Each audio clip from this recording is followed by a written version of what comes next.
Hey everyone, thanks for joining us at the Progressive Forum, the world's only expressly progressive lecture series.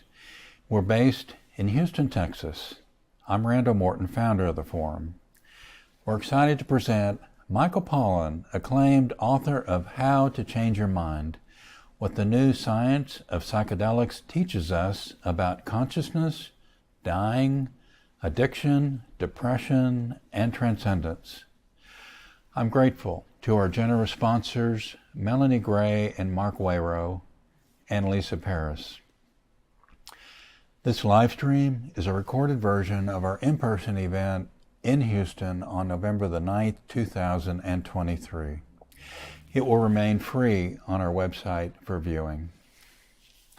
To purchase How to Change Your Mind at a discount, click the link under the screen, and our wonderful partners at Blue Willow Bookshop will send you a copy. And please do consider a voluntary donation to the Progressive Forum by clicking the donation link to keep these free educational worldwide live streams going. Michael Pollan is a professor at UC Berkeley and the author of 6 #1 New York Times bestsellers. I give you Michael Pollan.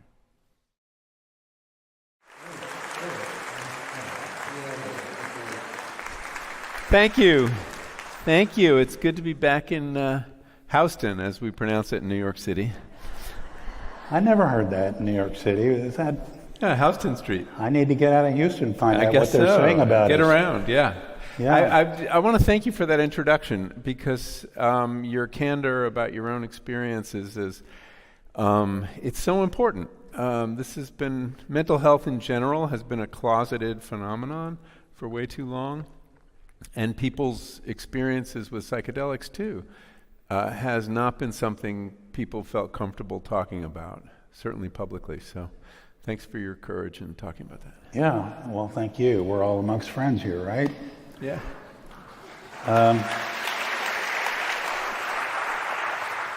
It's just been so interesting to follow your path. And tell me if I'm wrong, when you started writing about psychedelics, it looked to me like your curiosity was moved in a more personal way. What drew you into psychedelics? Well, there's a backstory and a front story here. I'd had a long-standing interest in our relationship to plants. People who know my work know I wrote a couple books about plants, more or less. And in Botany of Desire, my third book, I had looked at the different uses to which we put plants. And some of them are kind of obvious and make a lot of sense from an evolutionary point of view, such as food and beauty.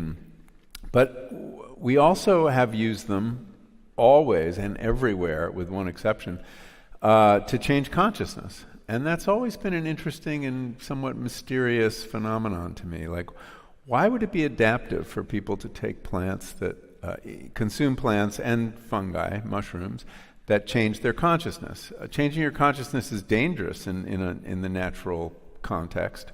You're more vulnerable to predation, presumably. You're more likely to have accidents. You're basically giving up control over yourself and your capabilities. But it must offer us something, or the drug takers would have been edited out by natural selection, and they haven't been. Every culture on Earth, with one exception that we know of, has had some plant that they used to change consciousness. And it could be, in mild ways, the way caffeine changes our consciousness, or to relieve pain, like opiates do, or for more profound experiences like psychedelics. The one exception are the Inuit, and the only reason is nothing good grows where they live. When they move to Canada or wherever, they tend to get with the program. So this is a deep human desire, and I've always been curious about it. And I wrote a chapter about cannabis in Botany of Desire. And so it was in the back of my mind as something that I was curious about. And then I started in the early 2010s, I started reading about these very weird sounding experiments going on at Johns Hopkins and NYU. And they were giving a high dose of psilocybin, which is the chemical in magic mushrooms, in a synthetic form, to cancer patients to help them deal with their, what they called their existential distress, their anxiety and fear around either their impending death or around recurrence of cancer. And this struck me as a very peculiar idea. I just can't imagine receiving a terminal diagnosis and then wanting to have a big psychedelic trip. The loss of control and the unpredictability, it seemed to me it might plunge you further into depression and anxiety. But I got an assignment to write about this for The New Yorker for a piece that came out in 2015 called The Trip Treatment. It's available online for free. And I started talking to these volunteers in this trial. And their stories were just fascinating, and that how a single experience with psilocybin had completely reset their attitude toward their death. They were very moving stories, and this was a very sympathetic patient population. I think it was kind of canny on the part of the researchers if you want to get people to take this seriously as a treatment. But I'll just give you an example of one woman I talked to give you a sense of what was happening. This was a woman who was a figure skating instructor who lived in Manhattan, and she was a kind of a slight woman who seemed sort of timid outwardly, and she had had ovarian cancer, and she had been treated successfully. That wasn't the case for all the volunteers. And she was doing very well, but she was paralyzed by the fear of recurrence, which is a common fear for people who've been treated with cancer. And it was just completely interfering with her life. And so she had this guided psilocybin trip. I should just very briefly tell you what the protocol is, because it's not like they just give you a magic mushroom and send you on your way. It's a very controlled situation. You're prepared, you're given a 2 or 3 hour, actually in these trials even more, but several 2-hour sessions of preparation where the therapists get to know you and your anxieties and what your issues are, and they help you set an intention. You mentioned intention earlier of what you're trying to accomplish. And then they sit with you for the duration of the trip, which can last like 6 hours. There are 2 people there with you, and they do very little. They, might offer a comforting hand, or help you get up to go to the bathroom, but they don't direct you in any way. They say very little. They might just ask you, how are you doing? In the preparation, they've told you what to do under certain circumstances. Like if you see something really frightening, they'll tell you, go toward it. Don't go away from it. Don't run from it. If you see a staircase, go up it. If you see a door, open it. In other words, surrender to what's happening. In and through is something they'll tell you.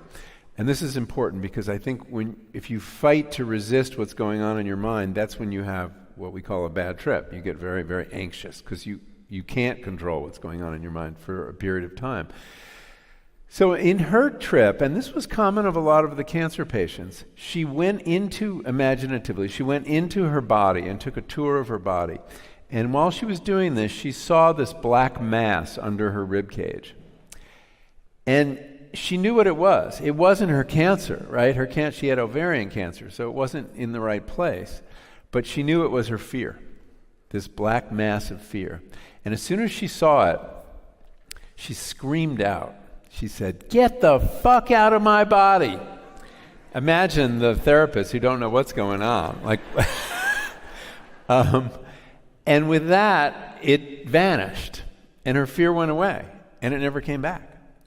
And so this was, an astonishing change in her life that happened over the course of an afternoon.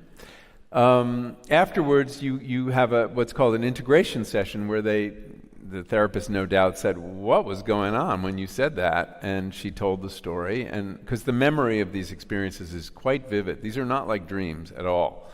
They stick with you for years and years and years. So my experience talking to those people, and then seeing the results of this trial, which were quite successful, about 2/3 of people got significant relief. I wrote this article, and about halfway through I realized there's a book here. I should really write a book about this. There was nothing out that wasn't written by, psychonauts, people who were just already obsessed with psychedelics. And if I was going to write a book about it, I had to have this experience myself. I had to understand how a single experience could have that kind of effect on you. So that was the backstory. That's how I came to do it. And I'm very fortunate in that I've had a wonderful book editor for my whole career, for I think 9 books now. And I had a series of successful books about food and nutrition. And when I told her I want to write about psychedelics, she was like, "Go for it." So I'm very lucky. I mean, there's always a lot of pressure to kind of repeat what you've done successfully before, but she was open and happy to have me do something new. So I embarked. Well, let me stay with death and dying for a moment. It was in the title of your book. In your New Yorker article, as I understand it, the piece that these patients were getting was not about connecting with the afterlife, which you think would be the most comforting. It was something else. What was going on? What was working for them? Some of them. Some did have glimpses of what would happen to them after. Somebody would describe seeing this one man I focused on who did die, saw this, what he called the great plane of consciousness, and he thought that's where he would go. And it looked like it was a comforting place to be. He was certainly not ready to go now, but he had had a glimpse, and it made him reconciled. In fact, he gave up his chemotherapy after that in favor of having a better quality of life for a shorter amount of time. And that's not an unusual outcome. And for people who work in oncology, you know how significant that is. But then others would have a highly naturalistic experience of the afterlife. This one woman I talked to went flying around the world and ended up going underground and hitting the wall of a crematorium and realizing that she would be dispersed and her molecules would be taken up by these plants. Now, that's not an unrealistic vision of the afterlife, but she found it, because of the psychedelics, incredibly comforting. Like, this is fine. I'm going to be dead, but I'm also going to go on in nature, as part of nature. And so it was a variety. The thing about psychedelics, it doesn't program a particular experience. It all has to do with, set and setting, as you mentioned. These are terms coined by Timothy Leary in the early 60s. And what he's getting at is the fact that the mindset you bring into it, as well as the physical setting or environment in which you have the experience, shapes it to an unusual degree. That there's something kind of unspecific about the drugs. Stan Grof, who was a psychiatrist who worked with psychedelics a lot in the 60s, a Czech who came to America, called them unspecific mental amplifiers. It's not a very felicitous phrase, but he's onto something. They don't necessarily take you here or there. It's really what your intention is and the setting is and what you're bringing to the experience. Whereas, everybody kind of knows what it feels like to ingest marijuana or have alcohol. But with psychedelics, it's highly variable. People do come away with different interpretations of their trip. Some feel they connected with God, some with a transpersonal mind, others are more materialistic. How do you know what interpretation you can rely on? Well, rely on, you mean the truth quotient of these interpretations. You can't. William James wrote about this in Varieties of Religious Experience, where he wrote a lot about the mystical experience, which is something that these researchers believe in. It's not the right word, but the mystical experience is something he defined that you see all through the history of religion, but people have them spontaneously. They're not necessarily religious, but it's an experience defined by a few characteristics: a transcendence of self, a sense of merging with something that you described in your introduction, merging with something larger than yourself, transcendence of space and time, a kind of euphoric feeling. It's a well-known phenomenon. It happens in meditation. It happens people who fast or do vision quests or isolate for a long period of time. It's something we're wired for. We don't know why. But psychedelics occasions those experiences fairly reliably. And James wrote about, like, well, how can you say what's true and what's not true? I mean, are these insights, especially these spiritual insights or divine encounters, are they true? And he basically said there's no way to know. We should judge them by their fruits. In other words, if the experience has a positive effect on one's life, that's good enough. He was a pragmatist. And I think that's a pretty healthy attitude. We're never going to be able to say whether it's true or not. There are psychological truths that come out of it that, with the help of a good therapist, and sometimes even without, people have, profound insights into themselves or what they should be doing.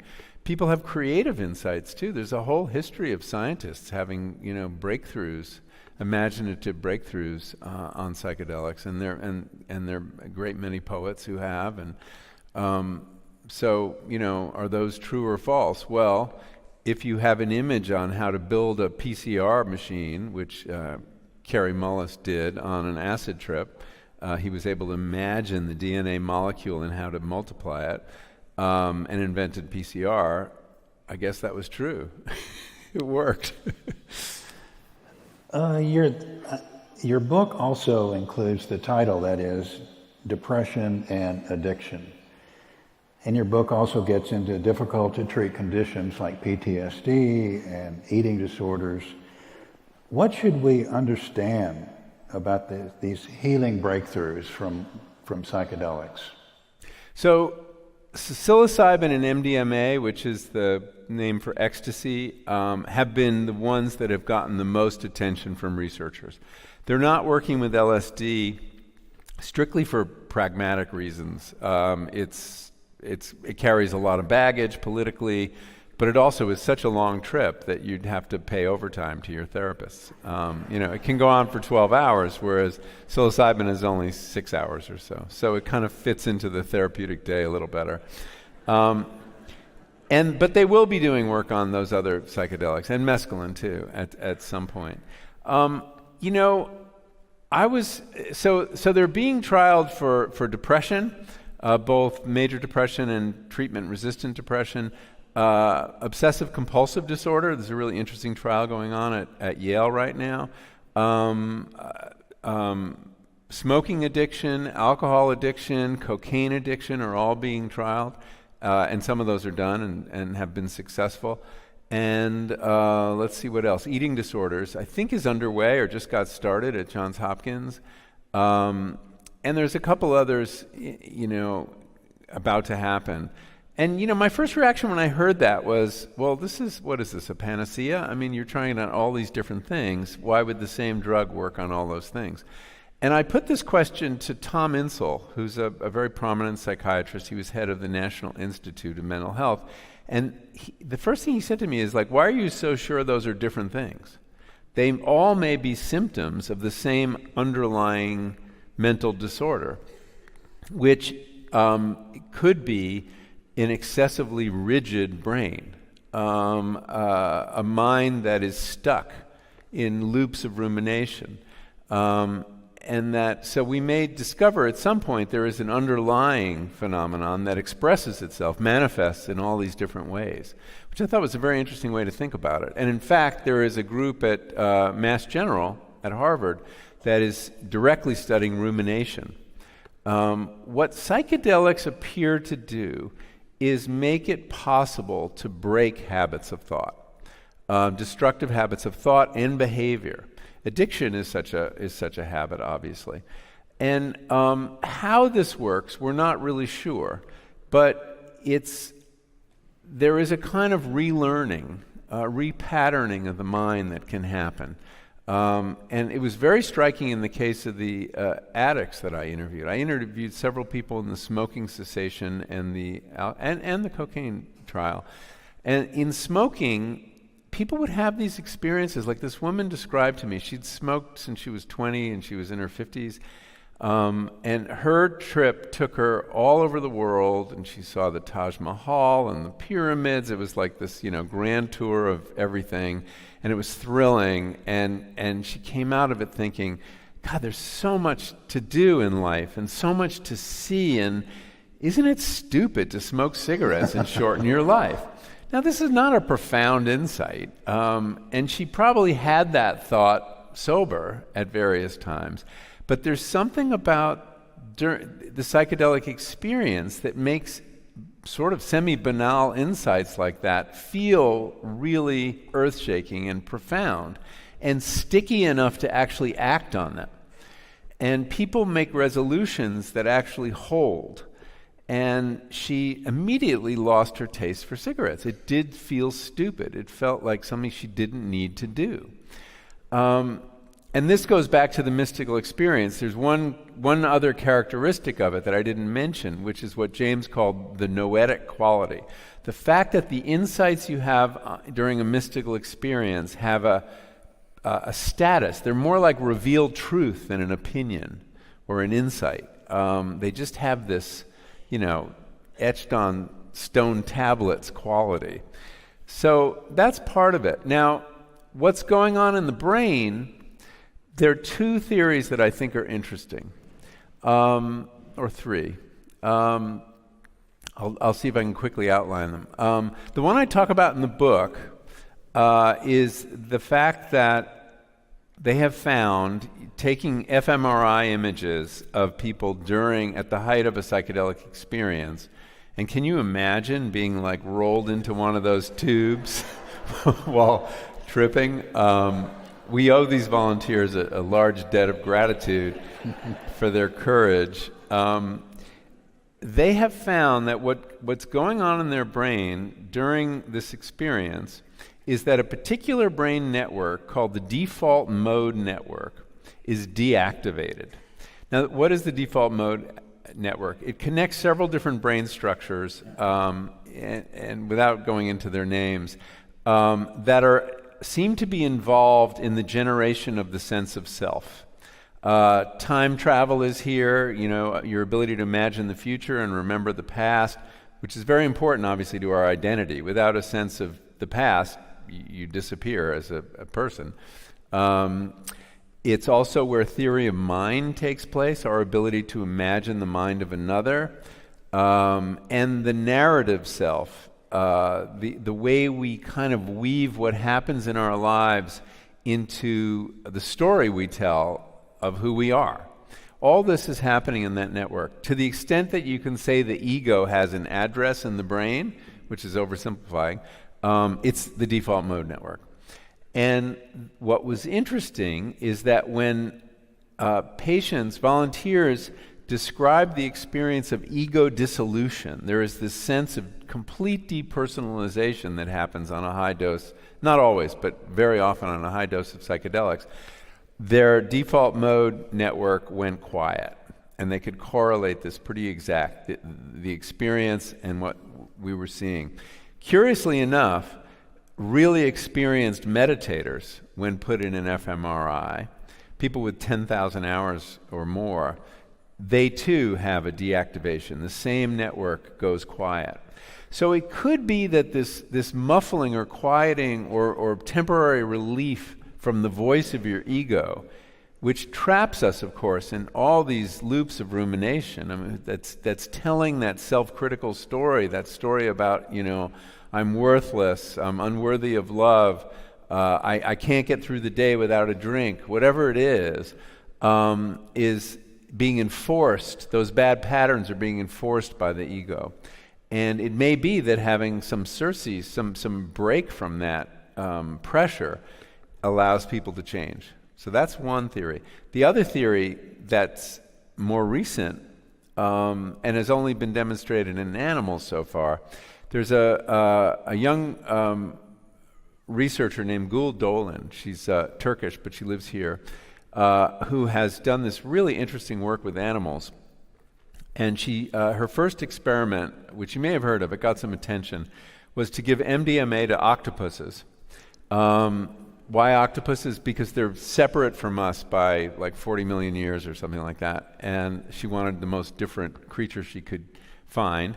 Octopuses are also incredibly solitary creatures. From the time they mature, they want to be left alone. They go under their rock and that's it. I don't even know how they reproduce, but they don't want to be with other octopuses.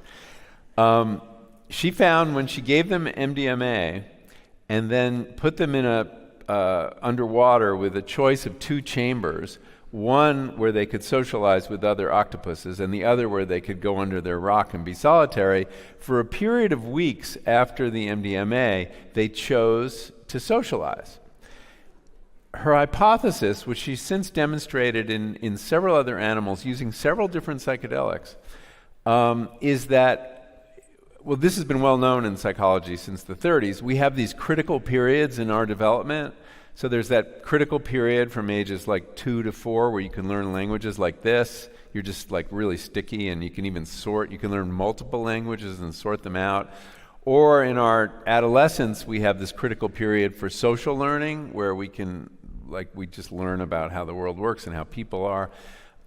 There's a critical period after stroke for about 6 weeks where with intensive physical therapy, you can make a lot of progress in recovering. And then these critical periods close, and you can no longer learn a language as easily or no longer heal from your stroke.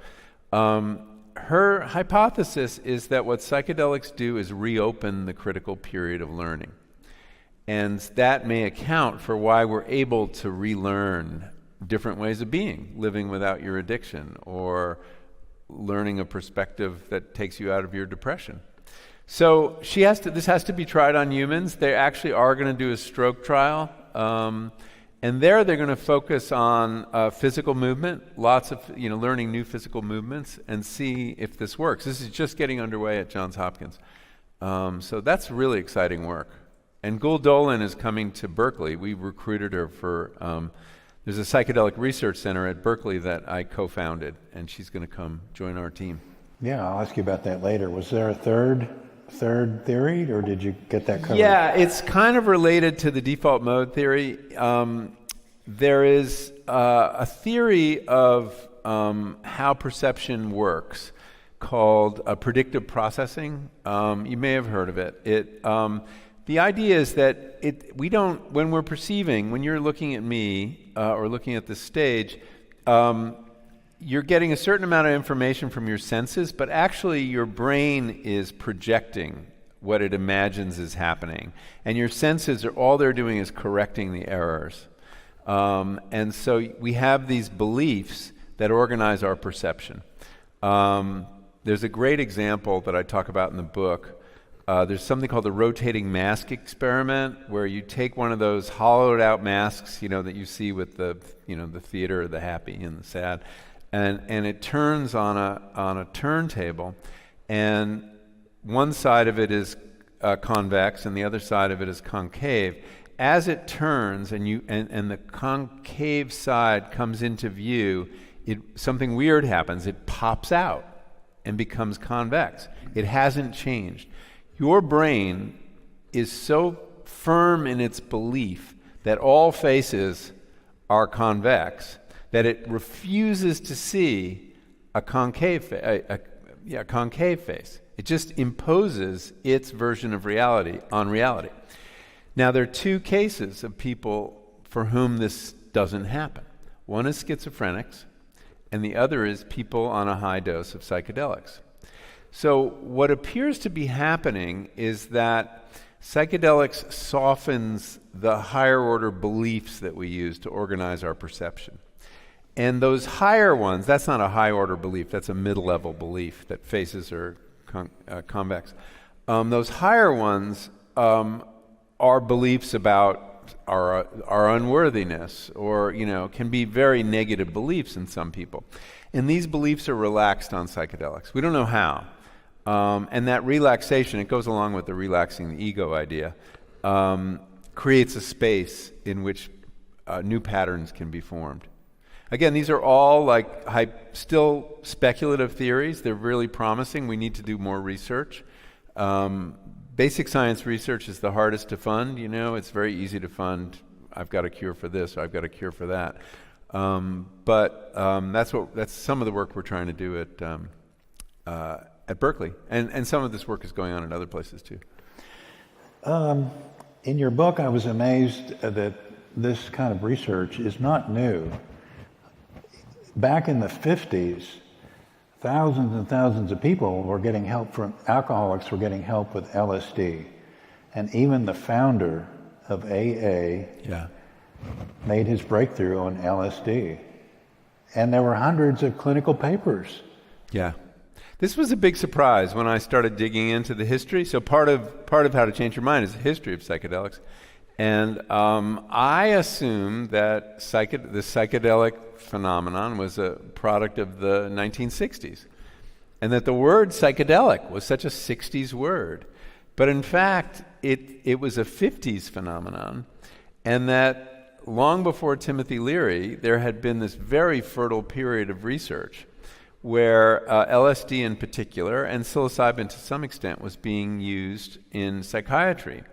There were 6 international conferences on LSD from 1950 to 1965. There were something like 10,000 papers, 40,000 people had been dosed. It was like a major part of psychiatric research. Alcoholism was one of the big applications, and meta-analysis of those studies, it's important to understand that drug trials pre-1962 were not conducted to the standards that they are today. That the idea of the placebo-controlled double-blind study is a product of the 60s. It doesn't happen in the 50s. Because of, I forget the name of it, but there was a drug that got approved, thalidomide, got approved, and it turned out to be, it was a tranquilizer given to pregnant women, and it led to birth defects. And so they revamped drug testing. So anyway, in the 50s, it was a little looser, but somebody went through and did a meta-analysis on all the studies of alcoholism and LSD and found they were getting about 50% success getting people off of alcohol, and that's better than anything else out there. The story with Bill Wilson, the founder of AA, was he didn't get sober on LSD. He got sober on another substance that is not used very often, but was given to him at a hospital in New York. It was a psychedelic, and the name of it escapes me. It'll come to me. But after he got sober, he started doing LSD therapy. It was pretty common, especially in LA in the 50s. And he was so convinced of its value in helping alcoholics that he brought it to the board of this organization he had founded. And they said, well, this kind of muddies our message, I mean, they're not into intoxicants of any kind, and they would not include it. But there's a big trial at NYU that's shown it can be quite helpful in treating alcoholism. So he was onto something. Belladonna, that's what he used. What was that again? Belladonna, that was the drug on which Bill Wilson got sober. It's a deliriant, it's a deliriant, not technically a psychedelic, but a similar effect. The idea is having a mystical experience, surrendering to the higher power, it's and going through this dark night of the soul that happens when people on the DTs, and the idea was to get all the spiritual value of that experience without the suffering. So there was a logic to it. There's definitely a logic to it. My favorite part of your book was a trip you took in a tent. I don't know where it is, and I like it so much because of the guide, Fritz. He's just such a good-natured person that you described. And because you shared doubts and fears about whether you should trip or not. Could you share that story, please? Yeah, I didn't do psychedelics at the appropriate age. I was just too afraid. I had been brought up on all the horror stories, right? I came late to the 60s. I was 13 in 1968. So I watched it all from a distance. And by the time I was old enough to think about taking psychedelics, all the stories you heard were horrifying. People were jumping off of buildings. People would have... the press changed on psychedelics around 1965. It went from being incredibly positive, you wouldn't believe how positive it was, to, the pendulum swung and it was incredibly negative. And so you heard about trips from which people never returned, and it was terrifying. So I didn't go near it. But when it was time to do it, I was in my 50s, late 50s, and I was not going to do it unless I had done my due diligence, because I was really nervous about it. And so I just want to say a word about risk, because I looked at it very closely. I wasn't a risk-taking 20-year-old guy. So I looked pretty carefully, and I was really surprised by what I found. I learned that there is no lethal dose of the classical psychedelics, of LSD, psilocybin, DMT, which is in ayahuasca. That's astonishing. You have drugs in your medicine cabinet that have a lethal dose, and it's not that high. I think Tylenol is like 17 or 18 pills can kill you by destroying your liver. So that was an interesting data point, that you can't overdose. The next was they're not habit forming. Again, the classical psychedelics. If you put LSD in that setup with the rat, and it has two levers, right, to administer things to its bloodstream, it has a choice between the drug and the sugar solution. And with cocaine or heroin, it'll keep pressing for the drug until it's dead. If you put LSD in that setup, it'll press it once and never again. You can imagine if you're an animal, it's like it can't be a very good experience. So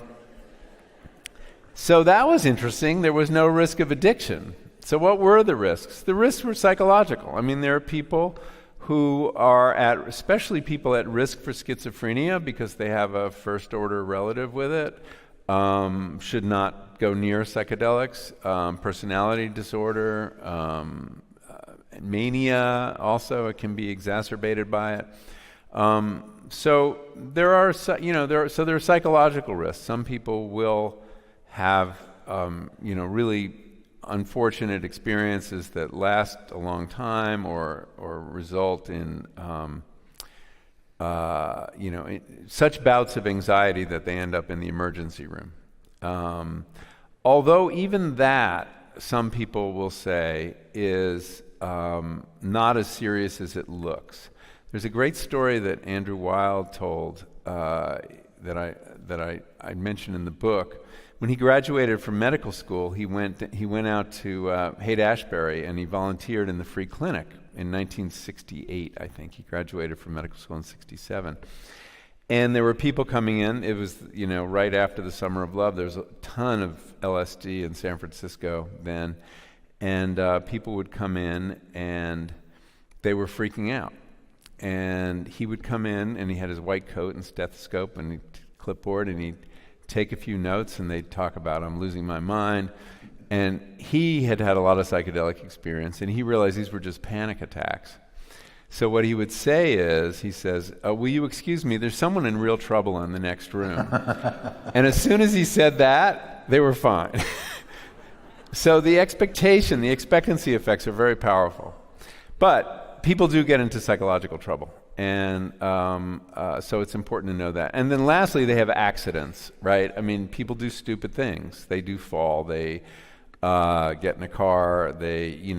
So there are, that's the nature of the risk.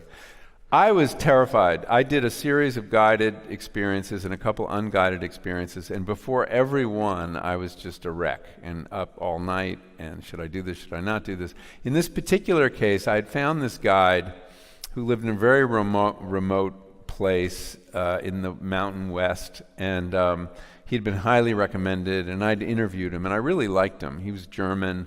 He was a son of a Nazi who had run away from Germany and come to America and become a very skilled therapist. And he likes to start his sessions. So you spend the weekend with him, and he puts you in this yurt. It's this gorgeous setting up in the mountains.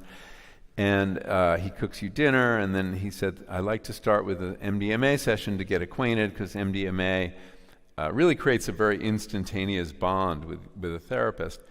But I had a heart rhythm issue called atrial fibrillation, and I had been told not to take MDMA because of that, because it can raise your heart rate. So I said, I can't do that one.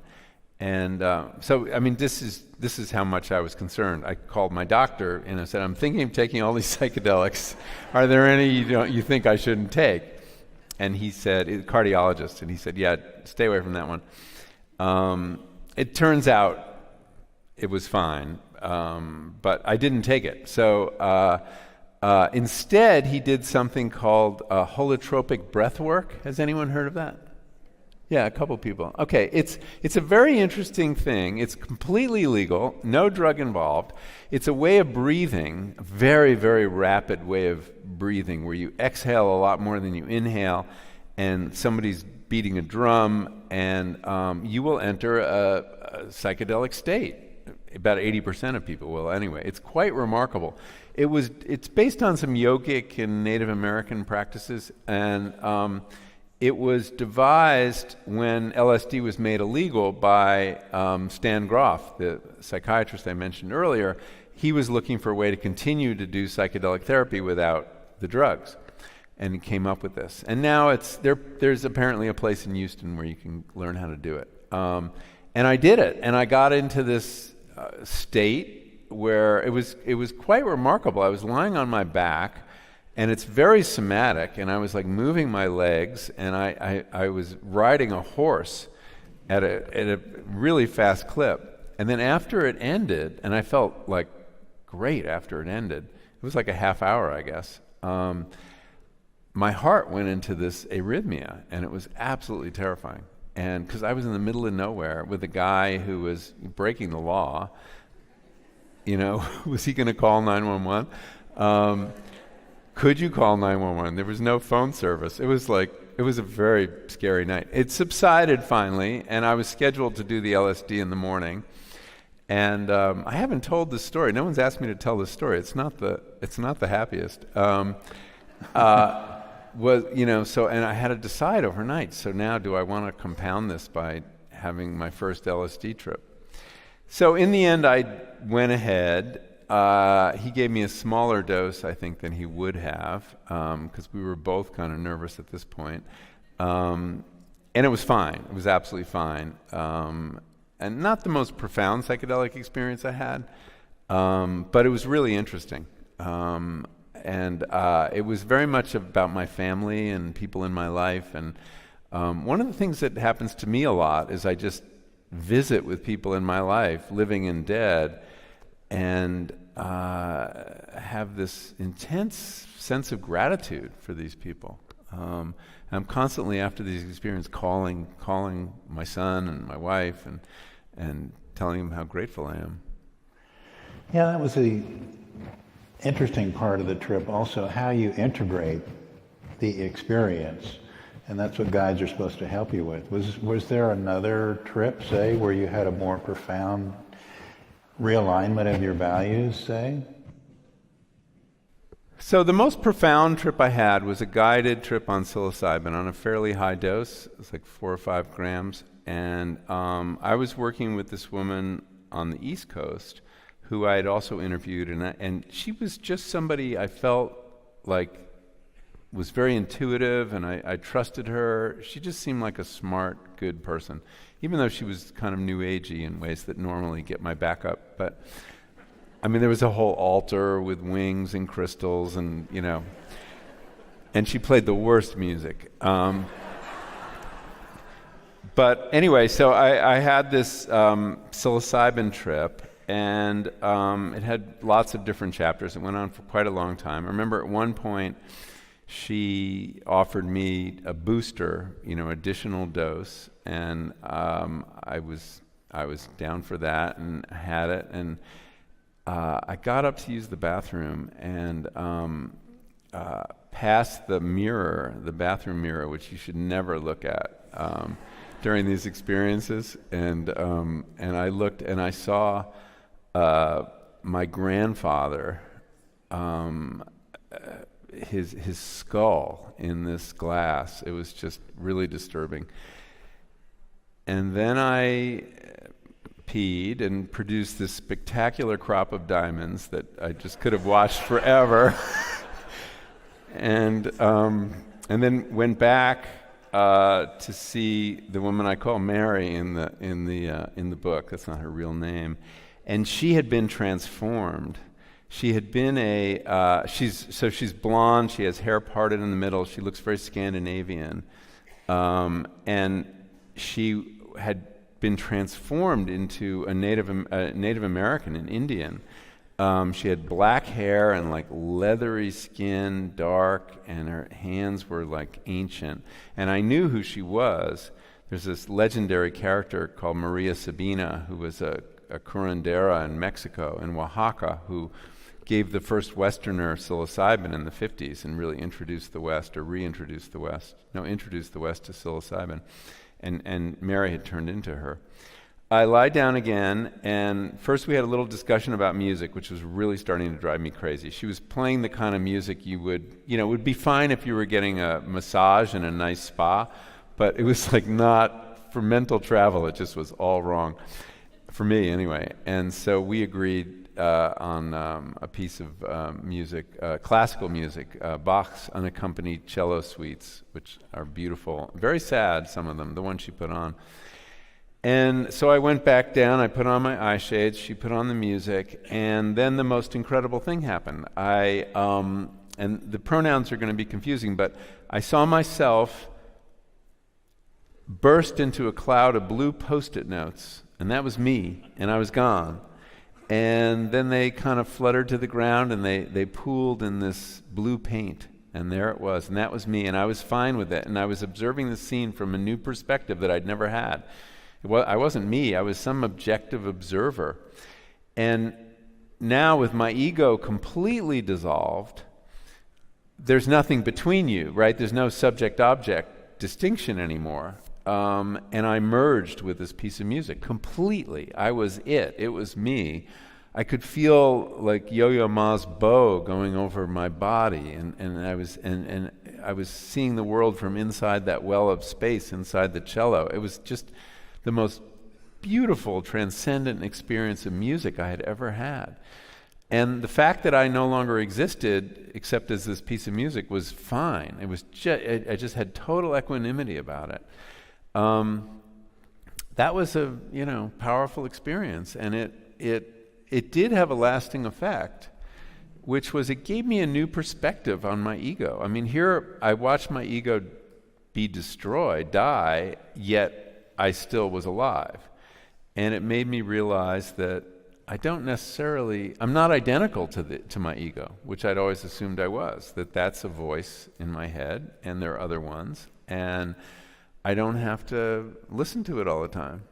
And so that slight dissociation I think has been really valuable. And sometimes, I just kind of know, okay, I'm having some, self-critical thought or some competitive thought, and I was, that's him, that's that guy. I don't have to listen. So there's more inner awareness and a different dynamic. Yeah, it did change the dynamic, yeah. And, not in profound ways, but in subtle ways that have been lasting. So, to me, that's the most memorable experience I had, and the most useful, and the weirdest and most interesting, too. So that's the one I would put at the top of the list. Yeah, thanks for sharing that. Let's say someone wants to try a psychedelic, but they don't have access to a guide like you did. You're careful about not recommending, but in general, can you offer ideas for, say, tripping on your own or with a buddy, or how would you go about it? I think there are two policemen backstage. They're on our side. You know, it's very hard to generalize. Everybody's in a different place with this. I mean, the first thing I would do if I were curious and nervous was look for the drug trials that are going on and see if you might qualify for one of them. The government operates a website called trials.gov, and it has every drug trial going on in the country. And they have to register on this website, and it tells you whether they're accepting volunteers and exactly what kind of volunteers they're looking for. You may, there may not be anything that you qualify for, but there sometimes are ones for people who don't have any mental illness. And there's like a creativity trial that they're talking about doing at Hopkins, and they do these trials with meditators. They're always looking for meditators. So that's one, and then you're doing it legally, and you are, getting the best possible care in a very safe environment. So that would be the first way to go. The other way to go is ketamine therapy. We haven't talked about ketamine, but ketamine is a legal drug. It's an anesthetic. It's called a dissociative anesthetic. So if you go to an emergency room and they don't have time to figure out, like, do you have this allergy or that vulnerability to a drug, it's the safest one to give people. They give it to kids very often. And in a high dose, it obviously knocks you out. It's an anesthetic. There's a psychedelic dose where you have a psychedelic experience or psychedelic-like experience, shorter than most, but still, I've never done it, but still apparently very valuable. Psychiatrists can, give you a prescription for that, and there are a couple different ways it's administered. So if you want to do it in this as a psychedelic experience, which is the most productive, it's used for depression quite a bit, and it's been effective. Not as effective as psychedelics, but it is effective. You want to do an injection or an intravenous. You don't want to do the nasal spray or the lozenge, which don't seem to work, but are much more expensive, oddly enough, because of the way our pharmaceutical industry works. So that's legal and fairly accessible. There are clinics now in cities all over the country, and I've talked to many people who've had valuable experiences. I'm curious to try it, but I haven't yet. And then the other is to look for an underground guide. Now, how do you do that? Well, I'm a journalist, so I guess I'm better at doing that than some people, but it's really just asking around. By now, many conventional psychotherapists are familiar with this and often have patients who've worked with people, and it's worth asking your shrink if you have one, if they know somebody. There will be a time where they will, and they'll have, or they'll be administering it themselves once it's legal. The other last tip is that there are psychotherapists that call themselves integration therapists. They work specifically with people after they've had psychedelic experience.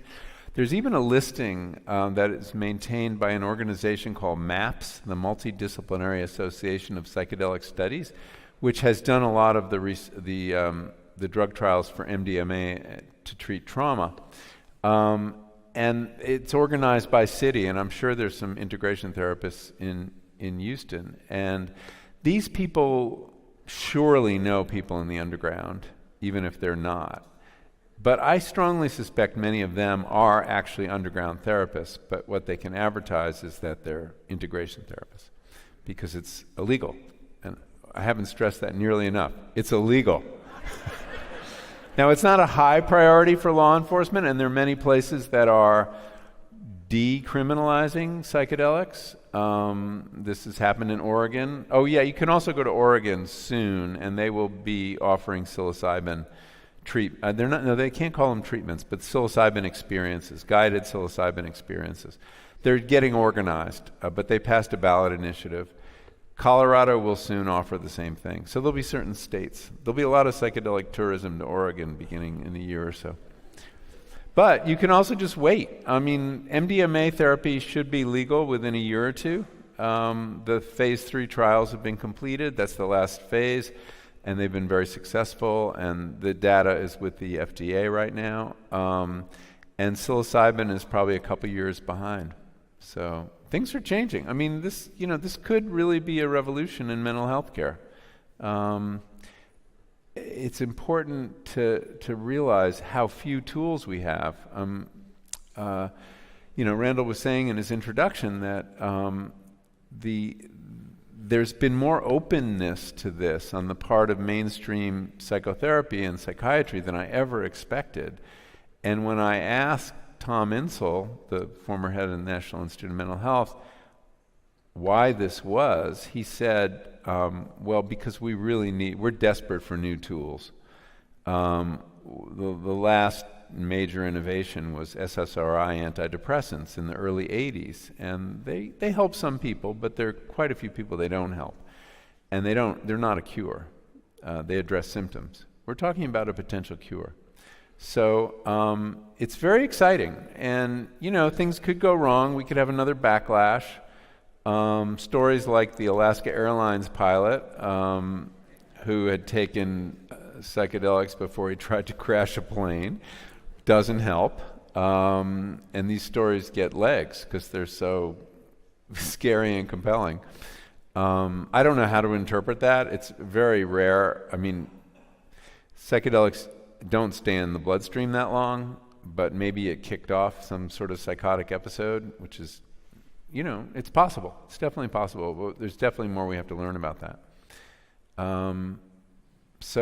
But change is coming. And what's amazing, too, is all this work, all these research trials have been done with, at the beginning anyway, with philanthropic money. Only in the last year has the National Institute of Health made any grants for psychedelic research. The government's just been a little nervous about it, but they've started to. And they're funding a big smoking cessation trial and the OCD trial I mentioned at Yale. Let's say, I'm just wondering if you have any special advice for people in their 20s. We have some young people here, and they don't want to wait a year or two. And do you have any special wisdom for curious young people in their 20s? Well, curious young people in their teens, I would urge to wait a while to try it. I think that an experience that dissolves the ego should wait till you really have a fully formed ego. And you may, but you may not. Boys/men don't have a fully formed anything till well into their 20s. I think that these experiences are very different at different stages in life. And in your 20s, it would just, I didn't do it in my 20s, so I can't really speak to it. I think be aware of the risks. I think if you're more likely to not do it with a guide, which is expensive, by the way, I didn't mention that. So if you're going to do a high dose experience, have someone with you who you trust who is not having a high dose experience. A sitter, basically. I think that's really important. Things can go wrong. You may need him to call or her to call 911 or just to calm you down. My son, when he was in high school, so I wasn't writing about this then, so I didn't have to have that conversation with him. But he was hiking with a friend, his best friend Dylan, and they were in the hills above Berkeley. And about they took some mushrooms, and I was really pissed that they drove to this place. And Dylan, who was kind of a hypochondriac, was convinced his arm was falling off. He became completely convinced he was going to lose his arm, and Isaac could not calm him down. Isaac's my son. And so they get to the trailhead, and Isaac asks this woman, a total stranger, my friend's having this experience, and can you please drive us to his pediatrician?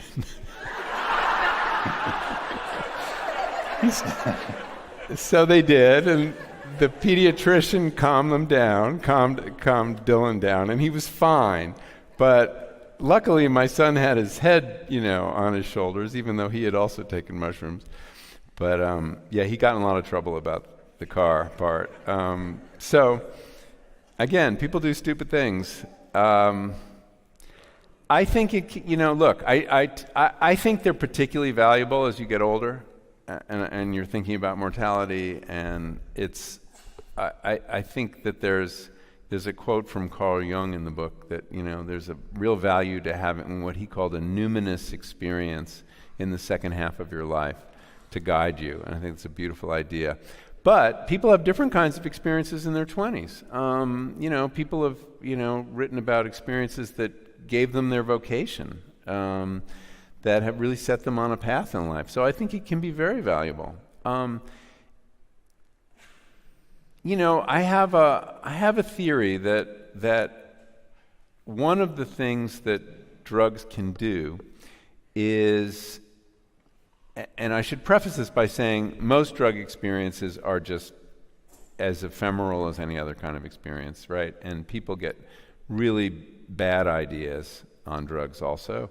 But every now and then, the encounter of a certain mind with a certain molecule produces a new meme, a new tune, a new scientific idea, that drugs are, in the context of cultural evolution, are these mutating forces.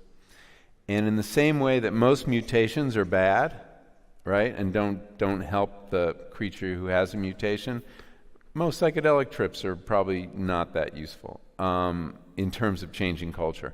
But every now and then, there is that, it's Jerry Garcia, on LSD, or Carrie Mullis, the scientist, or, there's a whole list of these scientists who've had these experiences. And that changes everything. And that's one of the ways things change, and that's one of the reasons people have been using drugs for all these years, is that on rare occasions, they contribute not just to the individual, but to our culture. Well, I have one more question, and then we'll open it up to the audience. What kind of future would you like to see for, say, psychedelic therapy or legalization? What models, what kind of future, what outcomes would you like to see? Well, I think there are going to be a couple different futures. Psychedelics are entering or re-entering our culture on a couple different paths. We've been talking about the medical path, right? The therapeutic path. And I think that's the most important. I mean, you've heard this a million times and you know it. We have a mental health crisis. Between the pandemic and social media, we see rates of suicidality going up. We see rates of depression and anxiety, and climate anxiety too is contributing to it. And so we really need some powerful new treatments, and it looks like these may be them. But I think it would be a shame if the medical path is the only one open. There are people who are not struggling with mental health who can benefit enormously and have their lives improved by this. So how are they going to get access to it? Well, there is the underground, and that will continue. I don't think legalization or federal approval will change that. One other path that's opening up is the religious path. There are 3 religions in America that have the constitutional right to use a psychedelic. There are 2 ayahuasca churches, and there is the Native American Church, which has the right to use peyote under the Religious Freedom Restoration Act of 1993. And there are new churches forming with psychedelic sacraments. Now, some of them are kind of like, I don't know how serious to take them, but a lot of them are quite serious. People exploring psychedelics for spiritual reasons. And I think that there will be a space for this. One of the ironies of this incredibly radical Supreme Court we have, with the really radical jurisprudence around religious freedom that Sam Alito has really pioneered, I think when these new psychedelic churches get to the Supreme Court, he is going to be very hard-pressed to say, no, you're not a serious religion, because he's basically said the government can't say what's legitimate religion, what's not, and the government cannot infringe the practice of religion, and this will be the practice of religion. So it's going to be like an exploding cigar for Sam Alito, and I look forward to that.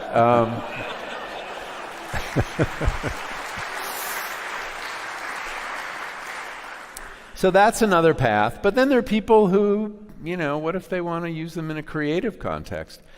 The important point is, I think that these are powerful substances that should not be used casually, and that they need a container. And medicine is one container, and we know how it works, and it creates the proper set and setting, sense of safety. A church is another container that could work, a cultural container. But maybe there's a third one that we haven't created yet. And that's important cultural work to do. But we can learn from the religious container and the medical container. I mean, the religious container tells us that a certain amount of ritual is a really good thing around a drug. Andy Weil has written about this, that people who use all drugs with ritual and a set of rules of the road don't get in trouble the way people who don't. So people who say only drink with other people or only drink with meals, they're much less likely to have an alcoholism problem than people who use alcohol without any ritual around it. So what would be the proper rituals around a completely secular, non-medical use of psychedelics? I think it's a project. I think it's a really important project too. Well, like the ritual you described, you have an intention, then you have the experience, and then you have integration. And you could do that outside of a medical context.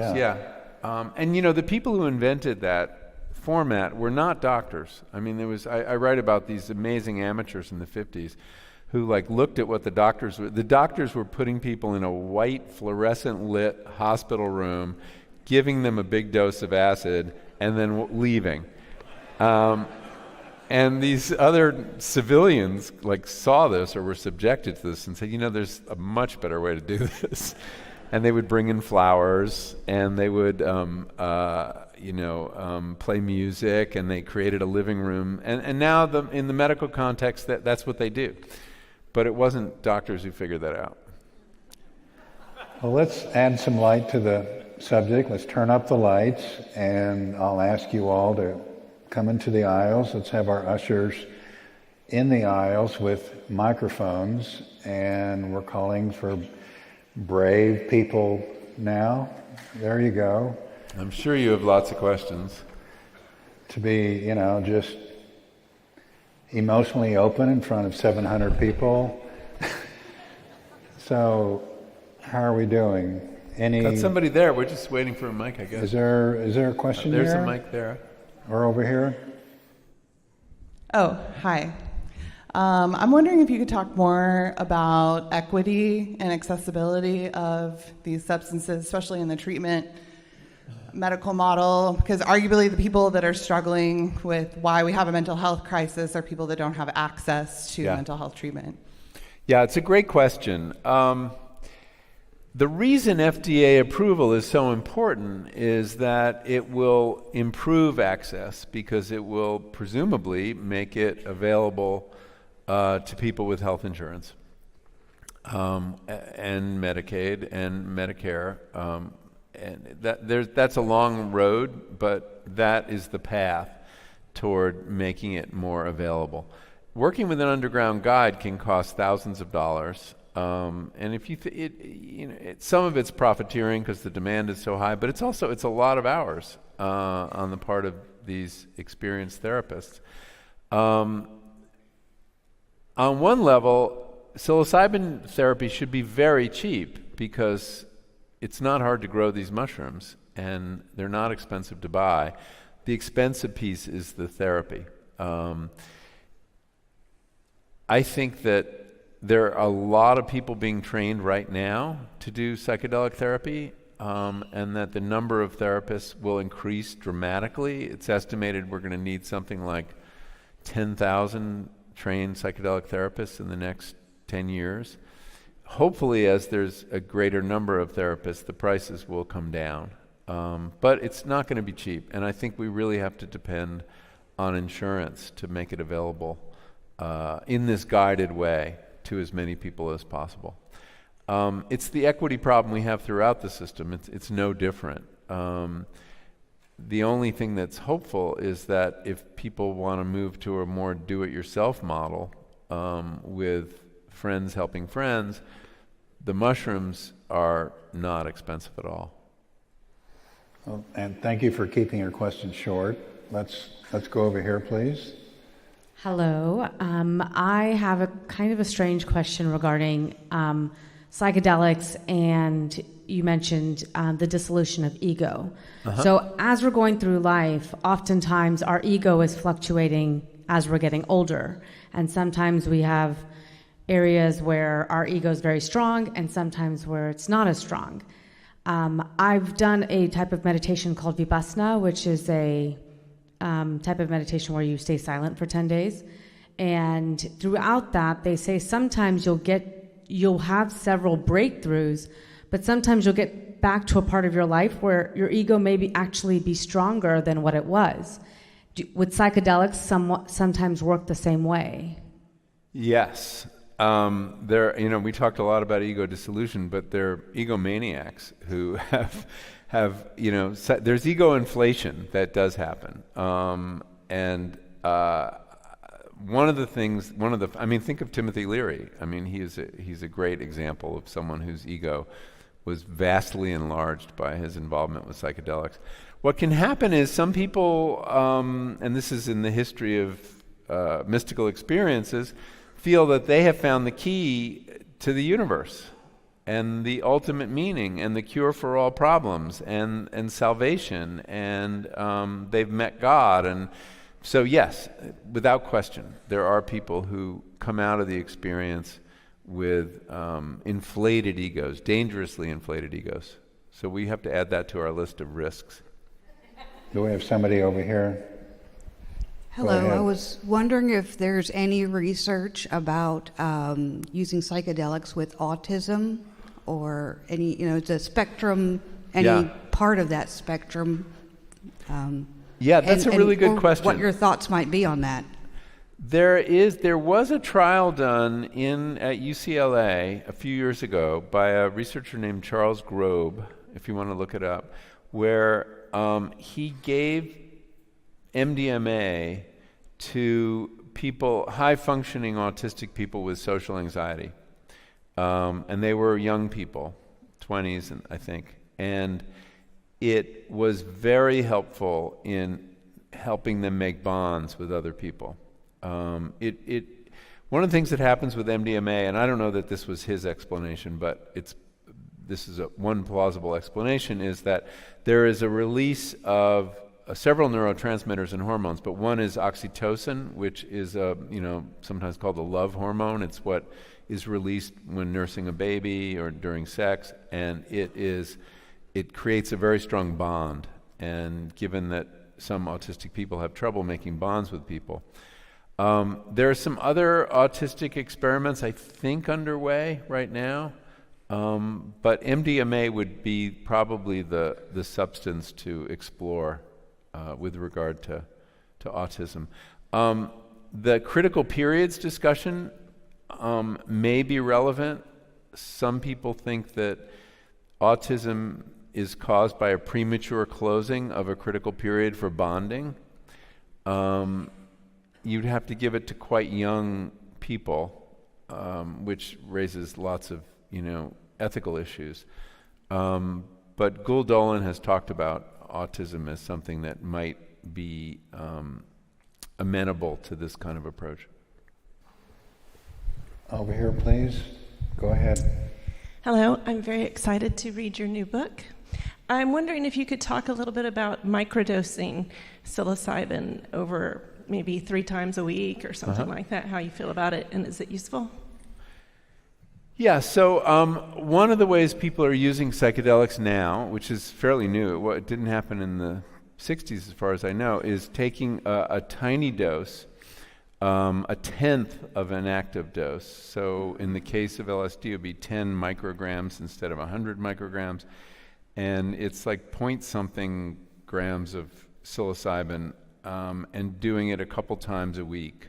You can't do it every day because you'll build up a tolerance to it. And people report improved mood, better productivity, creativity. But so far, we don't have any research to really back that up. It may well be true, all these reports, but it may also be a placebo effect. I mean, if you think about it, the placebo effect is always positive. It has a lot of power. And you add to that LSD or psilocybin, and you have a kind of super duper placebo effect, since we impute so much magic to those particular molecules. So until I just read of a trial on microdosing that is being started at Imperial College. I don't know much about the design of it. There was a kind of, it's a hard study to do because IRBs, institutional review boards at institutions that have to approve studies, and the FDA has to approve it too. And the whole idea of giving any LSD to somebody and then sending them on their way, which you'd have to do unless you were going to keep them sequestered for a month, which you can't afford to do, is just hard to get approval for. So one of the studies was they taught a group of microdosers how to blind themselves and how to take their LSD and create capsules, some that had LSD, some that had sugar pills, and they put a code and told them how to mix them, and anyway, they did this with 50 or 100 people to see if the days they took the real thing were different than the days they didn't. And there was no rhyme or reason. They did just as well on the placebo as on the LSD day. So that suggests maybe it's a placebo effect.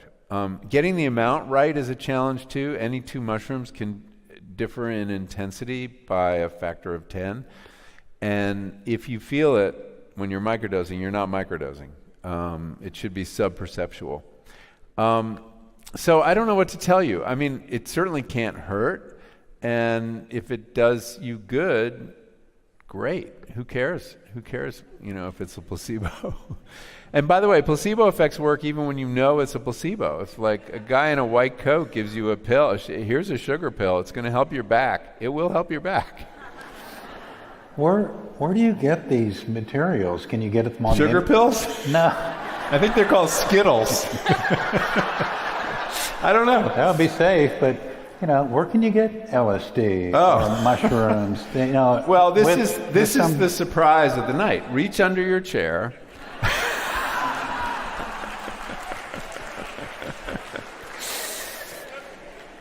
I can't help you with that. For me, it was a challenge. I mean, you age out of having a drug dealer.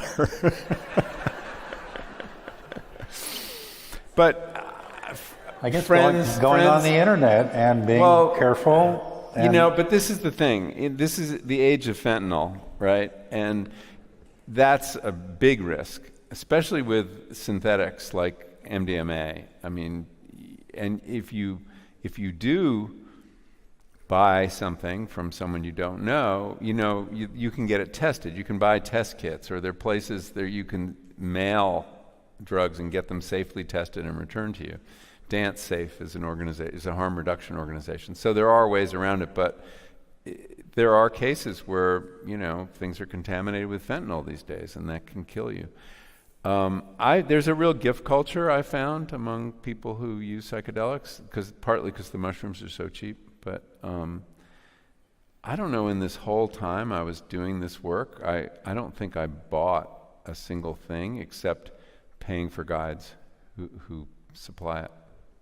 So, over here, please. Go ahead. Hi, good evening. I was just wondering if this kind of concept does take off, do you think there will be a medication out there like a Narcan for psychedelics? Oh, that's an interesting question. Well, we already have them, apparently. I don't know this for a fact, but I've heard it several times that a sedative like Valium or an antipsychotic like Thorazine can end a trip almost instantaneously. And that I hear, and I don't have any proof of this, that guides will often have that on hand, so that there is a way to stop a trip with those kind of substances. So in a sense, it is a little like Narcan. Good question. Yeah, over here, please. Go Hello. ahead. My question's kind of long. So I just want to say that I love that you're advocating for the research of psychedelics. I've had my fair share of experimenting with psychedelics. I've had some really revolutionary experiences that changed my life for the better, but I've also had some really distressing ones.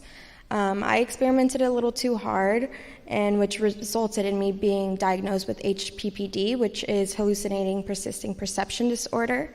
I have multiple friends who also have complained about having negative effects from psychedelics, like hallucinations persisting for months.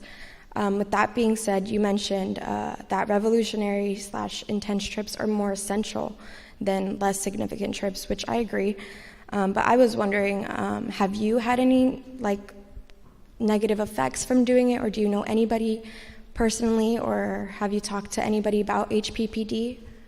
Yeah, so HPPD is what we used to call, what was the common term for it? When you have these hallucinations that come back unbidden. Flashbacks, acid flashbacks, thank you.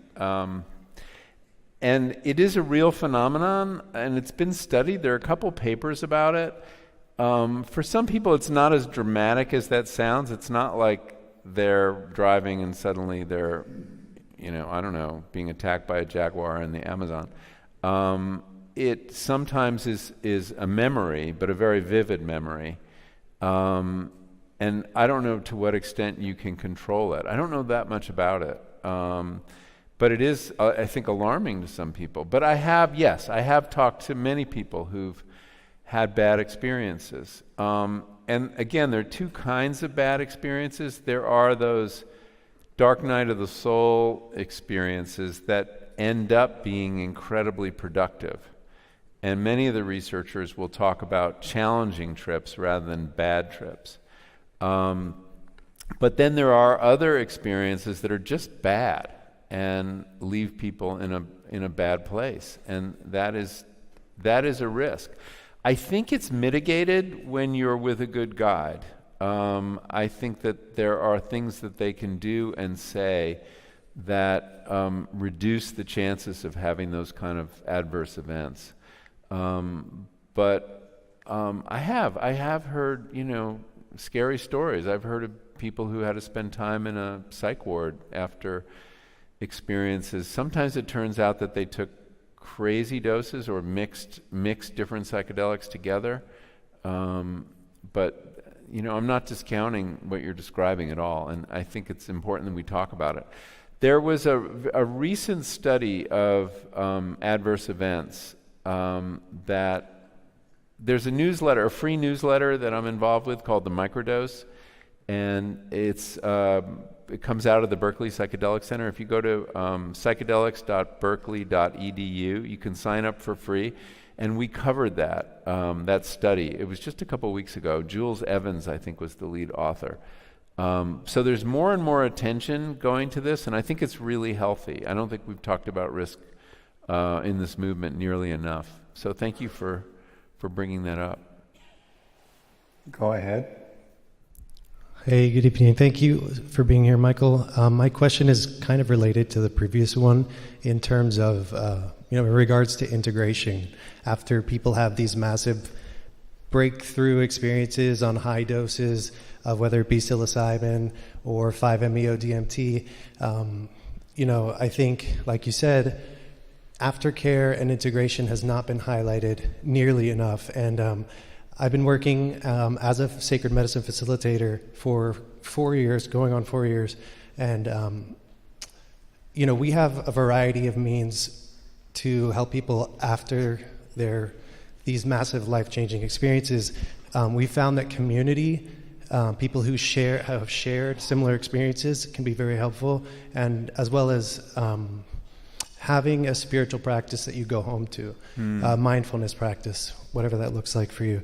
What are your suggestions for people who may go home and have these experiences? Well, thanks for sharing that.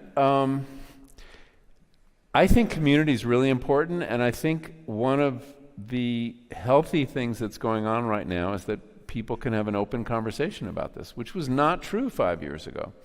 And so people can share what happens instead of holding it inside and being alone with it. And so you're seeing there are psychedelic societies popping up all over the country, and these are not places people go to trade drugs. It's where they go to talk about their experiences. And I think it's a really effective institution. I do think in general, and this is true both in the university trials and in the underground, that integration is cursory too often, and that it can take a very long time to process a psychedelic experience thoroughly. And if you get 2 hours with a guide and then that's it, that may not be enough. And that's why these integration therapists do exist, I think, for people who, you can work through this material for years. There's a lot to work on. So many things can come up potentially. And if you have an experience, let's say you were not in touch with a childhood trauma you had, and it comes up in an ayahuasca experience or something, you're not going to work that out in 2 hours of integration. That's setting the agenda for potentially years of therapy. But is it better or worse that this came out now? It's probably better, but it's going to take attending to.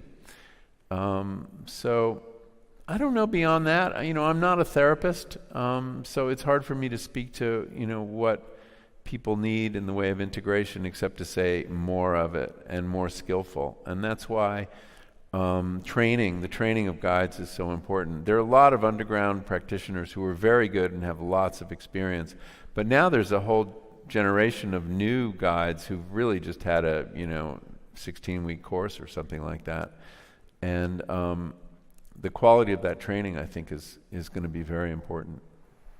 So thank you for sharing. What about your institution, University of California, Berkeley? Can people find out about these psychedelic societies and integration practices? If you want more information, we really have public education is an important part of what we're doing.